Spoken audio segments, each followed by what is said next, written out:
setuju menaikkan kadar gaji minimum dari RM1,500 kepada RM1,700 sebulan dan akan berkuat kuasa mulai 1 Februari 2025. Penangguhan hanya diberikan membabitkan majikan yang mempunyai kurang daripada 5 pekerja bagi tempoh 6 bulan, iaitu berkuat kuasa 1 Ogos 2025. Untuk gaji kerajaan minimum pun tidak naikkan. So saya harap untuk swasta pun boleh follow lah. So kerajaan dah lepas, swasta ni pun kena naik jugalah. Berdasarkan pengumuman kerajaan yang peningkatan daripada 1,500 ke 1,700, saya rasa itu adalah satu inisiatif yang baiklah daripada kerajaan untuk membantu rakyat yang sekarang ni ada, ekonomi kita kan tengah ada susah sikit lah. Peruntukan pendidikan ni bagus lah. Lagi-lagi nak membantu kalangan B40. Kadang-kadang diorang nak sambung belajar tapi diorang tak dapat. So bantuan ni dapatlah diorang tu untuk help diorang punya keluarga sendirilah.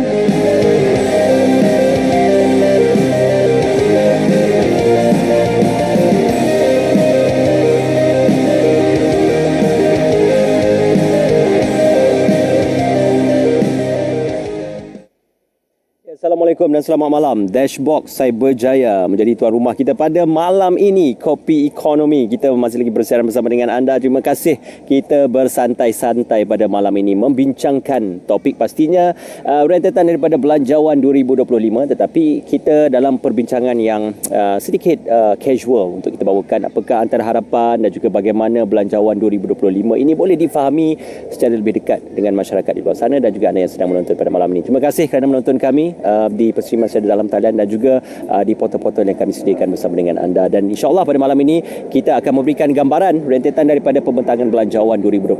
Kita saksikan terlebih dahulu penerima utama dalam konteks pendidikan, kesihatan dan juga keselamatan membawa tema membugar ekonomi, dan juga kita saksikan sementara itu dalam Belanjawan 2025 juga diumumkan kadar gaji minimum dinaikkan dari 1,500 ke 1,700. Itu aspirasi Kerajaan Madani di bawah pimpinan Yang Amat Berhormat Datuk Seri Anwar. Dan seterusnya adalah berkenaan kecerdasan buatan ataupun AI yang sedang dikerjakan oleh pihak kerajaan pada ketika ini untuk memastikan ia mendapat sambutan RM50 juta diperuntukkan dalam Belanjawan 2025. Itu antara serba sedikit elemen yang menjadi tumpuan dalam Belanjawan 2025, dan malam ini kita akan membawa perbincangan. Ada dua perkara yang penting yang saya kira perlu untuk kita faham secara bersama sambil kita meluangkan masa hujung minggu bersama dengan keluarga. Dan malam hujung minggu ini di Dashbox Cyberjaya. Terima kasih Dashbox Cyberjaya membawa dan juga memberi ruang kepada kami untuk membincangkan Kopi Ekonomi malam ini istimewa. Kita bawakan berkenaan Belanjawan 2025. Kita terus perkenalkan,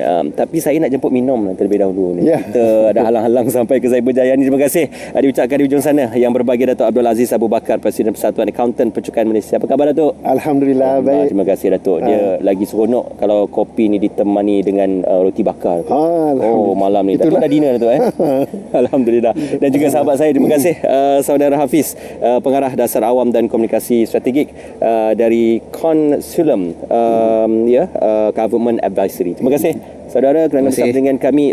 Kami ni kawan lama, dah lama daripada zaman belajar lagi, tapi malam ini kita nak cakap pasal aspirasi anak muda ni Hafiz dalam Belanjawan 2025. Kalau diikutkan ya, ada beberapa peruntukan khususnya berkenaan skim tunai rahmah yang diumumkan, STR dan juga kenaikan gaji minimum yang juga akan melibatkan anak-anak muda. Jadi respon awal daripada Hafiz berkenaan apa yang menariknya Belanjawan 2025 ini untuk anak muda Hafiz? Okey, untuk anak muda secara spesifik ada beberapa lah dari segi sukan, sosial untuk kenaikan skill dan sebagainya. Tetapi yang utamanya adalah gaji minimum itu. Walaupun tidak disebut secara spesifik untuk anak muda, tetapi kebanyakan daripada pekerja seramai 4 juta yang sebelum ini mempunyai gaji 1,500 adalah anak muda. Jadi dengan peningkatan 1,700, walaupun ada yang sebut bahawa lebih ideal lagi supaya kadar itu dinaikkan kepada 2,000 atau 2,200, tapi ini adalah permulaan yang baik untuk anak muda yang bekerja di gaji lantai. Yang keduanya adalah dari segi gaji progresif. Gaji progresif itu dalam bajet ini telah diluaskan skopnya untuk melibatkan lebih banyak lagi syarikat-syarikat untuk terlibat. Kenapa saya kata ini adalah bagus untuk anak muda? Kerana kebanyakan anak muda yang memulakan pekerjaan walaupun mempunyai sarjana atau sarjana muda mempunyai gaji yang agak rendah walaupun dalam bidang yang profesional. Jadi gaji progresif itu mahu menaikkan kadar pembayaran kepada golongan profesional, terutamanya untuk mereka yang berada di dasar gaji, dinaikkan mengikut skill yang mereka ada. Ini adalah permulaan yang baik. Lebih penting lagi adalah untuk mereka yang tidak terlibat dalam sektor formal. Dan dalam perbualan ini saya ingin menekan berkenaan dengan peruntukan yang diberikan kepada TVET. 7.5 bilion ini adalah satu jumlah yang besar untuk memberi peluang kepada anak-anak di sana yang mungkin sistem pendidikan formal itu bukan sesuatu yang mereka prefer ataupun yang sesuai dengan personaliti mereka, dan kita memberi peluang kepada mereka untuk terlibat dalam pendidikan teknikal dan vocational. Dan apa yang lebih menarik, pendidikan penekanan TVET terutamanya sejak belakangan ini dilengkapi oleh pasangan industri yang tertentu. Jadi mereka belajar dan mereka juga boleh mendapat peluang pekerjaan dalam masa yang sama, dan ada dalam kalangan mereka juga mempunyai imbuhan di sambil mereka mempelajari bidang-bidang TVET yang tertentu. Ini perlu diperluaskan lagi dan perlu dipopularkan supaya anak muda boleh merasa bahawa jika terlibat dengan TVET, ini merupakan satu juga peluang untuk mencari rezeki dengan kadar yang sentiasa meningkat. Saya tertarik bila Hafizi menyatakan berkenaan pembelajaran yang tidak formal ataupun TVET.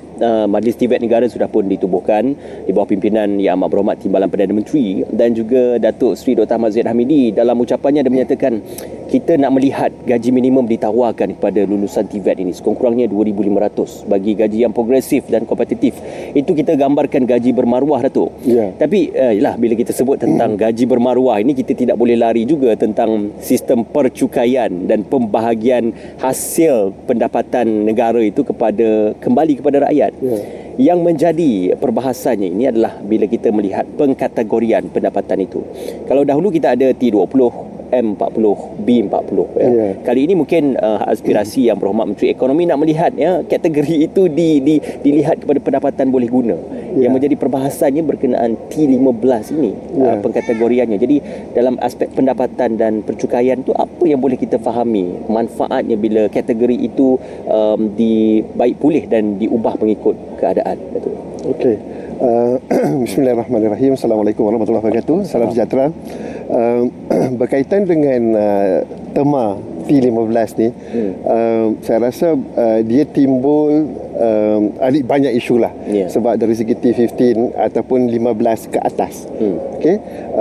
Terma ni timbul masa isu penyasaran subsidi.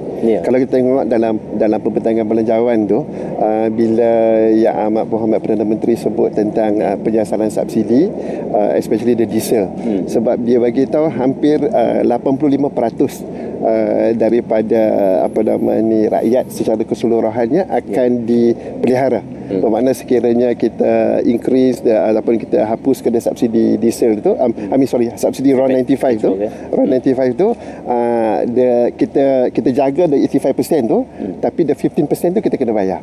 Bermakna kita T15. So bila jadi macam tu, rakyat confused. Dulu you cakap T20, M40, lepas tu B40. Itu yang biasa kita guna lah. Kan? So sekarang dia tak cakap T15, dia bagi tahu 15% ke atas.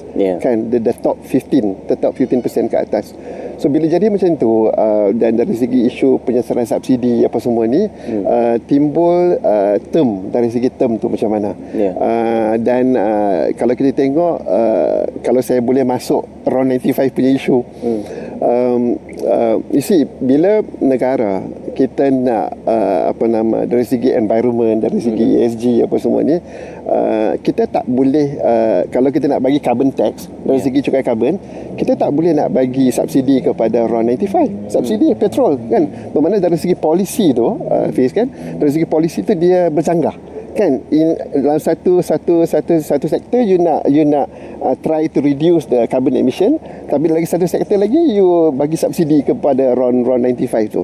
So bila jadi macam tu, kerajaan kena buat dua-dua. Bermakna apa yang kerajaan cadangkan dalam belanjawan 2025, dia introduce the carbon tax untuk the steel dengan mill dengan the tenaga punya industri, dan pada masa yang sama dia tarik balik the subsidi, dilakukan serentak pada pertengahan 2025. Isu sekarang is the mekanisme. Macam mana kita nak buat. So sama ada you nak apungkan terus dekat pam tu. So ya bermakna lagi mudah kita yang mana kita nak jaga 85% tu kah ataupun kita nak restrict the 15%. Kan sebab kalau kita kita tak apungkan, nanti dia warga asing masih boleh pump the RON 95 tu sama aja. So saya rasa dia akan diapungkan. Dari segi bermakna dari segi dia punya pump harga RON 95 tu dia akan diapungkan. Cuma dululah lama dah cakap kan dari segi nak rasionalisasi subsidi on the RON 95 ni. Tapi tak boleh nak buat because dia akan ada banyak kesan sampingan. Contoh dari segi transportation. Bermakna dia bila itu the cost of doing business akan naik, transportation akan naik, harga barang akan naik. Dia akan ada domino effect. So the challenge is dari segi cabaran dia is actually macam mana kerajaan nak apungkan dan macam mana nak kontrol dia tak disalahgunakan dan macam mana nak bantu di 85% pada rakyat yang memerlukan bantuan. So that's the challenge yang saya rasa bukan senang nak buat lah. So mungkin yang Menteri Ekonomi ada formula dia macam mana nak buat kan? Itu mungkin pengumuman dari masa ke masa lah. Datuk, bila disebut tentang belanjawan ni, dia perbelanjaan mengembang pasti saban tahun 421 bilion ringgit. Dan ini akan membawa kepada satu perbahasan tentang dari mana kerajaan akan mendapatkan hasil itu. Dan hasil cukai pendapatan itu adalah antara yang tertinggi untuk dimasukkan dalam hasil negara. Jadi untuk memberi insentif subsidi dan juga insentif tunai itu juga memerlukan perbelanjaan yang besar daripada kerajaan. Jadi apakah dalam konteks kita membaik pulih sistem percukaian negara yang diumumkan Belanjawan 2025 itu masanya tepat tu? Okey. Kita ada masalah fiskal. Sebab tu tahun lepas kerajaan perkenalkan Akta Tanggungjawab Akta Kewangan Awam dan Tanggungjawab Fiskal. Tapi kalau kita tengok betul-betul the element dalam the Akta Fiskal tu, Akta Tanggungjawab Fiskal tu, dia tak sebut tentang hasil. Kalau tengok betul-betul dia sebut tentang defisit, dia sebut tentang hutang, dia sebut tentang ada peratus jaminan yang kita boleh buat kan, tapi tak ada sebut tentang hasil. Sebab tu kalau kita nak salahkan dari segi fiskal tak boleh. Sebab because ingat tak masa kita COVID dulu, hasil tak ada, KDK kita tak bagus, bisnes tak boleh nak buat. So bermakna tapi kerajaan kena bantu rakyat. Sebab tu banyak perbelanjaan dari segi perbelanjaan mengurus dan perbelanjaan ada special punya provision yang dah letak dalam. Kalau ingat the fiscal punya position tu, dia tak letak under OPEX, dia tak letak under development expenditure, dia letak satu perbelanjaan yang special, COVID punya expenditure peruntukan. So bila benda tu berlaku, memanglah bila Yang Amat Perdana Menteri mewarisi kerajaan tu, memang dari segi kita punya hutang banyak lah. Tapi bukan disebabkan itu sangat, tapi disebabkan masa COVID tu kan. So bermakna kita terpaksa berhutang untuk membantu rakyat. Kalau tak bantu rakyat, habis dah semua kan, dah teruk dah semua kan. So sebab tu hasil tak ada, so kena buat. So kalau kita tengok dari segi hasil, cukup tak hasil ni untuk menampung perbelanjaan? Last 2 years expansionary budget. Tapi selalu masuk dalam perbelanjaan ada budget space, tak apa dia expansionary, tapi kita still can control the fiscal punya masih position. Masih terkawal Alhamdulillah. Sebab kita punya hasil tu okey. Cuma masalah dia sekarang, cukup tak hasil tu untuk menampungkan perbelanjaan. Sekarang ni kalau kita tengok 2024, kalau kita tengok kita punya anggaran dalam laporan fiskal, tinjauan fiskal dalam kerajaan, kita cuma ada the hasil tolak perbelanjaan tu, the current account balance tu cuma 550 juta. Tak pernah lah saya rasa kita punya current account balance tu 550 million.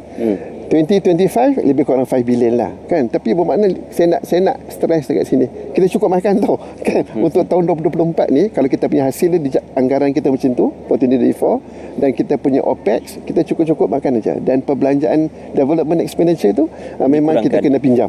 Disebabkan itu kita mungkin kerisauan kegusaran itu tentang perbelanjaan luar jangka yang mungkin akan berlaku kalau ada apa-apa yang berlaku. Dan disebabkan itu disebutkan perbelanjaan itu berhemah, berfokus kepada rasionalisasi subsidi dan juga memastikan agar perbelanjaan itu kompetitif untuk bidangnya.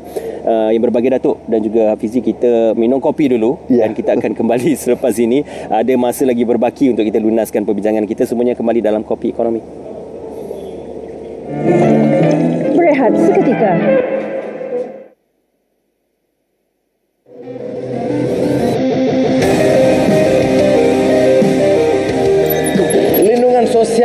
memastikan rakyat terbanyak dilengkapkan dengan simpanan persaraan yang munsawah serta caruman insurans. Bagi menggalak lebih ramai pekerja tidak formal dan mereka tidak punya pendapatan tetap menabung untuk persaraan, insentif padanan air saraan KWSP ditingkatkan kepada 20% ketimbang 15%. Sekarang tertakluk pada had maksimum insentif padanan tahunan RM500 atau RM5,000 seumur hidup.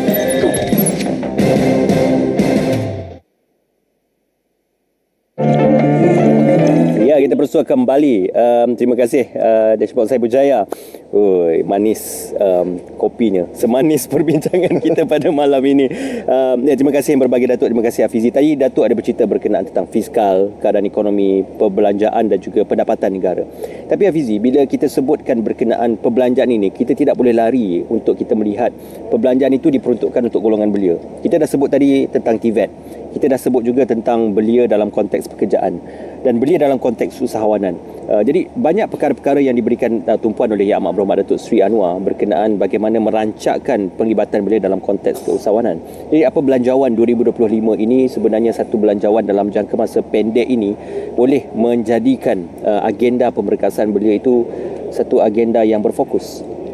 Ya, seperti yang Ismail sebutkan tadi, ada satu juga penekanan kepada keusahawanan. Kerana selain daripada pendidikan dan pekerjaan formal, TVET, technical dan vocational, ada juga satu insentif untuk golongan belia lebih berkeusahawanan. Saya bagi contoh, 50 juta diberikan kepada SME Bank untuk menggalakkan dua perkara. Yang pertama adalah untuk mereka yang mahu memulakan perniagaan, diberikan latihan, bimbingan kapital pemula.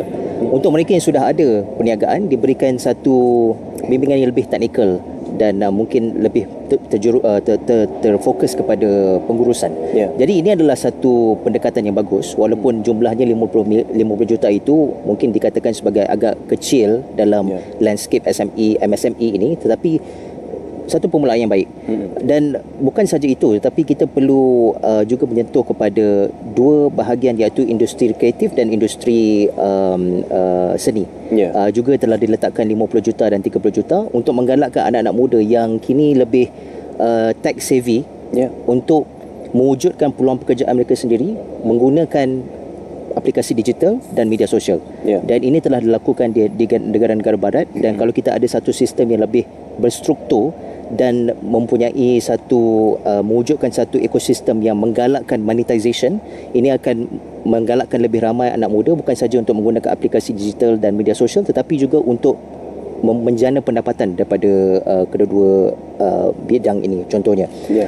Tetapi apa yang kita perlu sentiasa tambah baik, walaupun kita ada beberapa inisiatif yang agak menggalakkan dari segi fokus kepada belia, kita perlu mengakui bahawa walaupun kadar pengangguran itu telah berkurang kepada 3.2%, tetapi dalam kalangan orang belia, golongan belia, kadarnya adalah 1 daripada 10 anak belia tidak mempunyai pekerjaan dalam kategori belia. Dan itu agak merisaukan kerana mereka ini berumur dalam lingkungan 24, 25, 26 tahun yang tidak mempunyai pekerjaan walaupun mereka mencuba. Dan juga untuk mereka yang mempunyai pekerjaan, 1 daripada 10 juga lebih tinggi daripada purata kebangsaan tidak mempunyai pekerjaan yang setimpal dengan pendidikan yang diterima mereka. Bukanlah semestinya kalau kita belajar undang-undang kita semestinya perlu jadi peguam, tapi kalau kita belajar undang-undang ataupun kejuruteraan sebagainya, tetapi pekerjaan kita lakukan itu tidak memerlukan langsung ijazah sebagai contoh, itu merupakan satu pembaziran kepada human capital yang kita ada di negara ini. Bila dilihat kembali dalam dokumen belanjawan itu, kita ada lihat fokusnya kepada digital, ekonomi digital. Dan kita juga sedia maklum dalam beberapa siri ucapan Yang Amat Berhormat Datuk Seri sebelum ini ada menyebut berkenaan pelaburan-pelaburan syarikat berasaskan teknologi digital dan juga AI yang sudah masuk ke Malaysia. Jadi apakah sebenarnya kalau kita lihat belanjawan ini bukan hanya pada dokumen itu dibentangkan, tetapi ia sudah bermula sejak daripada hasrat Yang Amat Berhormat Datuk Seri Anwar untuk mengembangkan ekonomi digital di Malaysia. Hafizi. Ya, betul. Belanjawan kali ini adalah unik kerana apa yang telah diumumkan seperti yang Ismail sebutkan telah pun dilakukan dalam masa 1 tahun setengah belakangan ini. Dan ini berkait dengan dasar-dasar yang diumumkan kerajaan, NIMP, NETR, Dasar Semikonduktör Negara. Ini telah pun dilaksanakan oleh kementerian-kementerian yang berkaitan.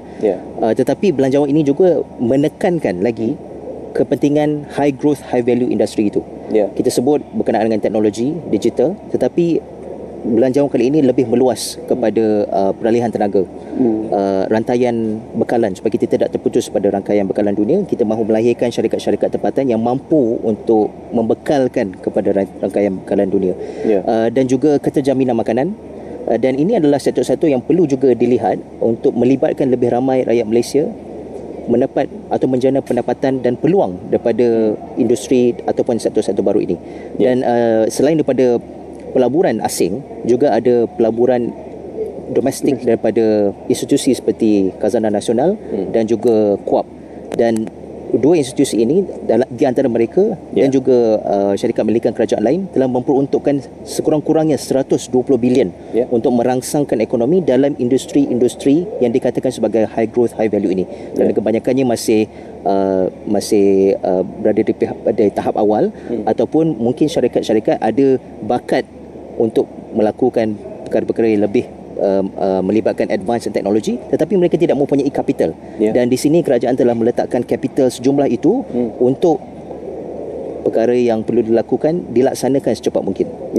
Sebab itu juga kita melihat fokus Yang Amat Berhormat Datuk Seri dan juga Kementerian Ekonomi untuk menggalakkan lagi lebih banyak startup company diwujudkan, dan juga insentif-insentif untuk startup company. Yang berbagai Datuk, alang-alang kita dah menyebut berkenaan percukaian, pastinya golongan yang membayar cukai akan bertanya, apa yang mereka dapat kalau membayar cukai? Cukai itu akan diberikan dan diterjemahkan semula kepada insentif kepada rakyat, projek-projek pengurusan infrastruktur dan sebagainya. Cuma kita sebenarnya tidak boleh terlupa dalam belanjawan 2025 dimasukkan pelepasan cukai, iaitu untuk dipanjangkan kepada bekas ibu dan ayah, datuk dan nenek, RM7,000 selama 3 tahun untuk pembeli rumah pertama yang di bawah RM500,000. Dan bila bercakap tentang cukai juga ada peluasan SST ni, Datuk. Jadi ini membawa kita pada perbincangan untuk menggalakkan ekosistem percukaian yang lebih kompetitif kepada negara. Jadi apa pandangan Datuk belanjawan 2025 inilah pemulanya, Datuk? Macam mana kita nak ukur prestasi kutipan hasil cukai sebuah negara? Nisbah yang digunakan adalah the tax to GDP punya ratio lah. Bermakna nisbah hasil kutipan cukai berbanding dengan kita punya KDNK. PM sebut kita punya nisbah is 12.6%, 12.6% jika dibandingkan dengan negara-negara jiran yang lebih tinggi pada kita. Organisation of Economic Cooperation and Development, OECD, dia bagi tahu dari segi anggaran purata dia punya tax to GDP ratio for Asia Pacific countries should be about 19%. Cuba bayangkan kita punya 12.6. On average is 19%. Kan? So tak payah ambil sampai 19 lah, kita ambil 15 cukup. So perbezaan antara 12 dengan 6, 12.6 dengan 15% is about 2.4%. Kita ambil 2.5% lah. KDNK kita lebih kurang 2 trilion. So kalau kita ambil perbezaan 2.5% kali dengan 2 trilion kita punya KDNK, kita akan dapat jumlah 50 bilion. 50 bilion ni dipanggil tax gap ataupun jurang cukai. Jurang cukai ni sebenarnya apa dia? Ketirisan cukai, orang lari cukai, the hidden economy, the shadow economy, semua ni kan. So bila benda-benda ni berlaku, apa yang kerajaan patut buat untuk plug the loophole? Kan, bermakna kita macam mana kita nak narrow the jurang cukai tu, nak narrow the tax gap. Sebab tu kita perlu perluaskan asas cukai. So bermakna nak buat macam mana? Kerajaan tak boleh nak buat GST kan. So bermakna belum lagi tu.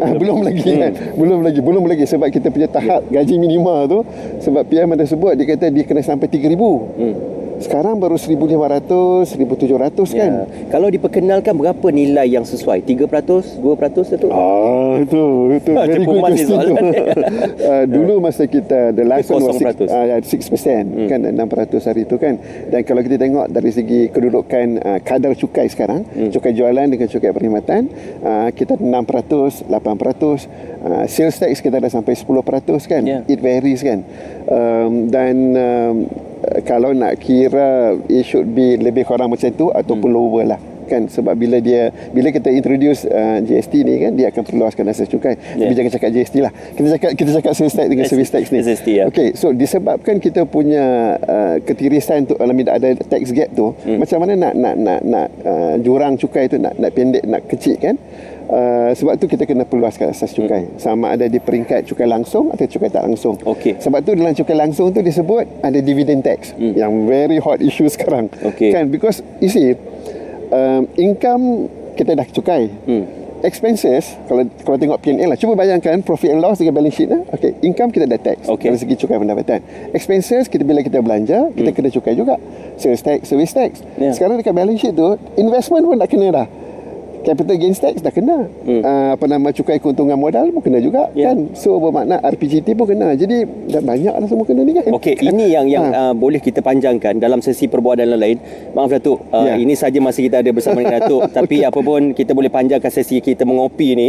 Hafizi, belanjawan 2025 secara ringkas peribadi, apakah ia satu belanjawan yang kompetitif untuk anak muda? Kompetitif dari segi keutamaan tu adalah jelas. Tetapi yang dirisaukan ramai adalah berkenaan dengan rasionalisasi subsidi itu, kerana mungkin akan melibatkan beberapa segmen orang muda, kerana pelaksanaannya belum jelas apa pengertian T15 itu. Itu kerisauan yang utama. Dan kerisauan lain adalah berkenaan dengan sama ada inisiatif yang diumumkan itu boleh dilaksanakan seperti yang di pelan bersama lah. Okey. InsyaAllah yang berbagi Datuk, kita akan jumpa kembali Isnin nanti. Nanti saya bawa kopi yang lagi pekat Datuk, kita berbincang pada pukul 9 malam Isnin nanti. Dan juga Hafizi, tadi ada disebutkan tentang kompetitif atau tidak bergantung pada penjelasan. Apakah ini masanya penjelasan diberikan kepada masyarakat umum supaya belanjawan 2025 dapat difahami dengan lebih dekat? Kalau sempat kan, saya selalu bagi tahu dekat Kementerian Kewangan dan pihak kerajaan, bila kita mencadangkan sesuatu cadangan, langkah-langkah dalam bajet tu perlu ada dia punya rasional dia. Kenapa kita buat? Sebab selalunya kerajaan jarang bagi dia punya rasional kenapa satu langkah-langkah tu dijalankan. Memang ada dari segi ucapan, tapi dari segi detail pelaksanaan on the ground, bila kita execute cadangan apa semua tu, rakyat susah nak faham. So bila communication lah kan, bermakna kalau benda dia tak di communicate ataupun dengan betul kepada rakyat, susah. Tapi rakyat faham, kita understand the issue apa semua sekarang kan. Cuma macam saya cakap tadi lah, very challenging lah. Bermakna memang amat mencabar untuk melaksanakan cadangan-cadangan dalam belanjawan ni. Kalau boleh buat, Alhamdulillah, very good kan. Harap-harap tak ada masalah lah kan. Tapi dia memang amat mencabar lah. Datuk berpuas hati dengan belanjawan 2025 Datuk? Saya berpuas hati sebab dia bersifat responsif. Mengikut pada situasi. Bukan. Sebab bila saya suka bila Yang Amat Perdana Menteri tiap hari Jumaat kan, lepas sembahyang Jumaat dia pergi duduk makan dengan rakyat apa semua kan, dan dengan masalah-masalah tu, dan dari segi all the information dia collect, dia craft the budget punya cadangan. I think that is good because jarang ada Perdana Menteri yang turun ke bawah, sampai ke bawah dan dengar masalah rakyat. Sebab tu saya rasa is a responsif punya budget. Cuma mencabarlah untuk sama ada mencabar atau tidak, kita saksikan libat urus dan perbincangan lebih lanjut berkenaan tentang belanjawan 2025. InsyaAllah Isnin nanti kita jumpa Datuk. InsyaAllah Hafizi, kita akan berjumpa kembali. Kopi Datuk dan juga Hafizi tiada gula, kerana dalam belanjawan war on sugar sudah mula dilaksanakan. Jadi sama-sama kita mengurangkan gula dalam minuman ini dan kita tambahkan manis dalam senyuman. Terima kasih berbagi Datuk. Terima kasih Hafizi bersama kami. Terima kasih Dashbox Cyberjaya memberikan ruang untuk kami bersiaran pada malam ini untuk Kopi Ekonomi. InsyaAllah kita akan bawakan lagi topik-topik yang lebih menarik. Secara santai kita berbual-bual saja berkenaan topik-topik ekonomi dan juga beberapa topik yang berkenaan dengan anda juga. Terima kasih kerana bersama kami dengan itu. Assalamualaikum. Mewakili pihak penerbitan kita mengucapkan terima kasih. Salam Malaysia. Salam.